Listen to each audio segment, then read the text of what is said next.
స్వామి. పాదయాత్ర స్వాములందరికీ నాకు ఒక మీ ఆశీర్వాదం కావాలని కోరడం ఏమంటే 89 నుంచి 16 ఏళ్ళు కంటిన్యూ మాలేసి శివరంలో పోయిన స్వామి. ఆ తర్వాత 2 ఆడపిల్లలు పుట్టిన తర్వాత మధ్యలో బ్రేక్ అయింది. కానీ బ్రేక్ అయినా 14 సార్లు వెహికల్లో పోయినాను. ఆ 2 సార్లు నిలబడిపోయింది. అందరూ నాకు ఆశీర్వాదం చేసి ఆ 2 సార్లు మాల వేసి విడిచేయాలని నాకు కోరిక.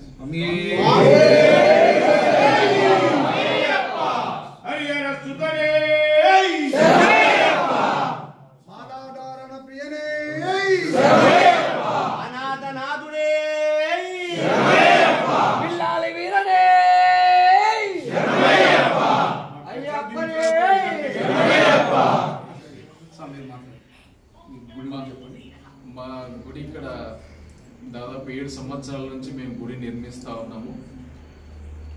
మేమేమంటే ఈ పాదయాత్ర వచ్చే స్వాములందరికీ ఒక మంచి సౌకర్యం ఇవ్వాలా, మా గార్లదిన్లో వాళ్ళు ఉండడానికి ఒక మంచి వసతి ఇవ్వాలని చెప్పేసి మేము ఆలోచన చేసి మా కమిటీ మెంబర్లు అందరూ దీనికి అహర్నిశలు కష్టపడి మేము ఇంతవరకు తీసుకురాగలిగినాం ఈ గుడిని.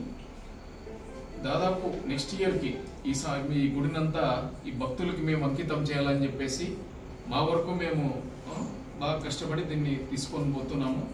తర్వాత మాకు ఈరోజు వచ్చినటువంటి మహేశ్వరం నుంచి వచ్చినటువంటి అయ్యప్ప మొత్తం కిషోర్ స్వామి గురుస్వాముల వారికి, అంతేకాకుండా ఇక్కడ వచ్చినటువంటి ఎవరికైనా కానీ వాళ్ళు ఎంతో ఉత్సాహంతో మన ఈశ్వరయ్య అన్న కానీ, తర్వాత మన నరసింహస్వామి కానీ మనకి ఏదైనా తీసుకురావడము ఫుడ్ విషయంలో, అదే భిక్ష విషయంలో కానీ వాళ్ళు ఎంతో ఇష్టంగా తీసుకొచ్చి ఇక్కడ వాళ్ళకి ట్రైన్ చేయడము, వసతి కానీ ఏదైనా కానీ వాళ్ళకి తోచిన విధంగా చేసుకుంటూ ముందు పోవడం జరుగుతూ ఉంది.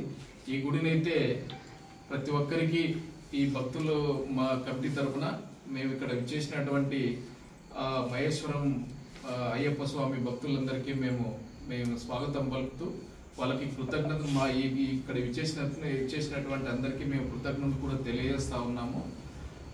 ఈ పాదయాత్ర అనేది మీరు చేస్తున్నటువంటి నిష్ఠతోనూ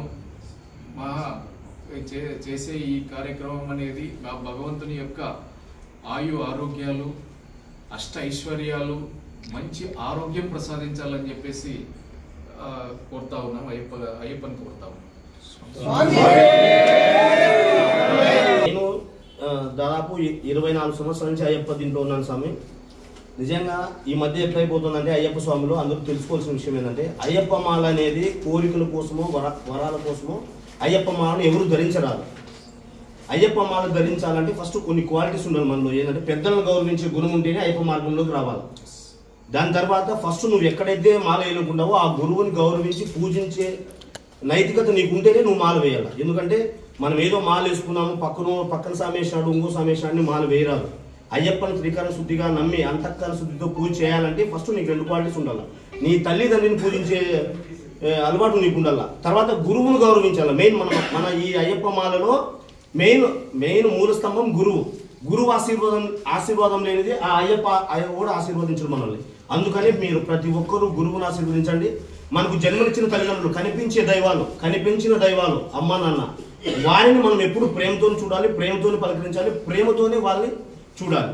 మనము చిన్నప్పుడు మనకి ఏమి ఊహ తెలియని వయసులోనే ఎన్నో చేశారు అమ్మ నాన్న. కానీ ఈ రోజు మనం వాళ్ళ వృద్ధాప్యం రాగానే మనం ఈరోజు ఏదో ఒట్టిపోయిన గోవును కలేబరాలు తోలినట్లు మన అమ్మ నాన్నను వృద్ధాశ్రమాలకు ఎక్కడో ఊరి చివరిని తోలుతున్నాం. కానీ ఇది తప్పు స్వామి. మన ప్రతి ఒక్క అయ్యప్ప భక్తుడు దీన్ని ఖండించాల. ఎందుకంటే అమ్మ నాన్న. రెండోది వచ్చేసి మీ మహాపాదయాత్ర అనేది చాలా గొప్ప కార్యక్రమం స్వామి. నేను కూడా చేయలేను అది. ఎందుకంటే చేయాలంటే 30 రోజులు 40 రోజులు మన కుటుంబానికి దూరంగా ఉండాలంటే చాలా కష్టమైన పని స్వామి. నిజంగా మీరు ఇంత మహాపాదయాత్ర చేసి ఎన్నో వ్యయ ప్రయాసాలు పడి చలి వచ్చినా, జ్వరం వచ్చినా, ఏమొచ్చినా, ఆర్థిక ఇబ్బందులు వచ్చినా అన్ని భరించుకొని మీరు ఇంత దూరం అయ్యప్ప కొండకు వెళ్తున్నారంటే మీలాంటి వాళ్లకు తప్పకుండా అయ్యప్ప వెన్నుదన్నుగా ఉండి మీ అందరికీ, మీకు, మీ కుటుంబ సభ్యులందరికీ ఆయుర ఆరోగ్యాలు, అష్టైశ్వర్యాలు, సిరి సంపదలు ప్రసాదిస్తాడని నిజంగా నా ప్రగాఢ నమ్మకం స్వామి. ఎందుకంటే నమ్మిన వారికి వెన్నై ఉంటాడు అయ్యప్ప స్వామి. ఎందుకంటే నేను చూసినా నాకు ఎన్నో కష్టాలు అయ్యప్ప ఆదుకున్నాడు. నాకే కాదు, అయ్యప్ప స్వామిని త్రికరణ శుద్ధిగా నమ్మిన ప్రతి ఒక్కరికి అయ్యప్ప స్వామిని అడిగే పనిలేదు. నీకు ఒక అన్నలా, ఒక తమ్ముడిలా, ఒక స్నేహితుడిలా, ఒక గురువులా అన్ని రూపాల్లో నీకు వచ్చి తోడై ఉంటాడు. అందుకని అందరూ నిజంగా మాల ధరించిన ప్రతి ఒక్కరు స్వామి అయ్యప్పను త్రికరణ శుద్ధిగా నమ్మండి, అంతఃకరణ శుద్ధితో పూజ చేయండి. మీ అందరికీ స్వామి శరణం. స్వామి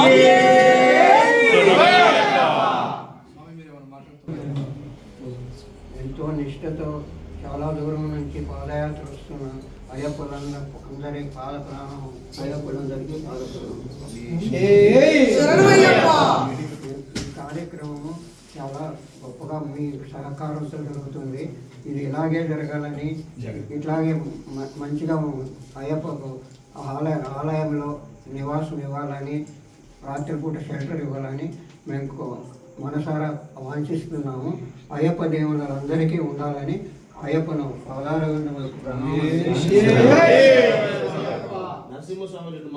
స్వామి మాల వేయడం అంటే ఊరినే బట్టలు మార్చిన రోజున వేసుకం కాదు స్వామి. ఇది దయచేసి ప్రతి ఒక్క అయ్యప్ప కూడా నాకు తెలిసినంత వరకు 18 ఏళ్ళ సర్వీస్లో చెప్తున్నాను, ఒకరు చేయడం వల్ల ప్రతి ఒక్కరికి తప్పు రాకోకుండా చేసే తామును కూడా ఆ స్వామిని చూసి మనం వాళ్ళని చూసి నేర్చుకోకుండా స్వామి ఇది తప్పు అని చెప్పి ఎవరు కంటితో చూసారో వాళ్ళు ఖండించి ఆటికే దాన్ని సమర్థితే బాగుంటుంది.